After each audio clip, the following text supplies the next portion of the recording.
صفحہ نمبر 30 یعنی پیج 30 اور سبجیکٹ ہے احزاب یا منزلیں۔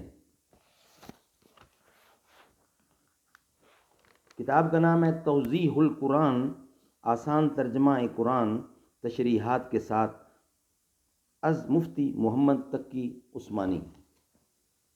پیج نمبر 30 یعنی 30۔ نحمدہ ونصلی علی رسولہ الکریم، بسم اللہ الرحمن الرحیم۔ احزاب یا منزلیں۔ صحابہ رضی اللہ اور تابعین رحمت اللہ کا معمول تھا کہ وہ ہر ہفتے ایک قرآن ختم کر لیتے تھے۔ اس مقصد کے لیے انہوں نے روزانہ تلاوت کی ایک مقدار مقرر کی ہوئی تھی جسے حزب یا منزل کہا جاتا ہے۔ اس طرح پورے قرآن کو کل 7 احزاب پر تقسیم کیا گیا۔ اجزاء یعنی اجزاء یا پارے۔ آج کل قرآن کریم 30 اجزاء پر منقسم ہے جنہیں 30 پارے کہا جاتا ہے۔ یہ پاروں کی تقسیم معنی کے اعتبار سے نہیں بلکہ بچوں کو پڑھانے کے لیے آسانی کے خیال سے قرآن کریم 30 مساوی حصوں میں منقسم کر دیا گیا۔ چنانچہ بعض اوقات بالکل ادھوری بات پر پارہ ختم ہو جاتا ہے۔ یقین کے ساتھ یہ کہنا مشکل ہے کہ یہ 30 پاروں کی تقسیم کس نے کی۔ بعض حضرات کا خیال ہے کہ حضرت عثمان نے مصحف نقل کراتے وقت انہیں 30 مختلف صحیفوں میں لکھوایا تھا، لہٰذا یہ تقسیم آپ ہی کے زمانے کی ہے، لیکن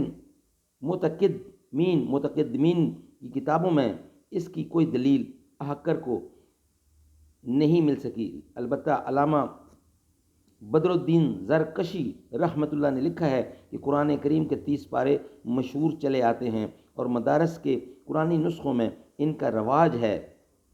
بظاہر ایسا معلوم ہوتا ہے کہ یہ تقسیم عہد صحابہ کے بعد تعلیم کی سہولت کے لیے کی گئی تھی۔ رکوع برِ صغیر کے نسخوں میں ایک علامت جو آج تک رائج چلی آتی ہے رکوع کی علامت ہے، اور اس کی تعیین قرآن کریم کے مضامین کے لحاظ سے کی گئی ہے، یعنی جہاں ایک سلسلہ کلام ختم ہوا وہاں رکوع کی علامت حاشیہ پر حرف عین بنا دی گئی۔ احقر کو جستجو کے باوجود مستند طور پر یہ معلوم نہیں ہو سکا کہ رکوع کی ابتدا کس نے اور کس دور میں کی۔ البتہ یہ بات تقریباً یقینی ہے کہ اس علامت کا مقصد آیات کی ایسی متوسط مقدار کی تعین ہے جو ایک رکعت میں پڑھی جا سکے، اور اس کو رکوع اس لیے کہتے ہیں کہ نماز میں اس جگہ پہنچ کر رکوع کیا جائے۔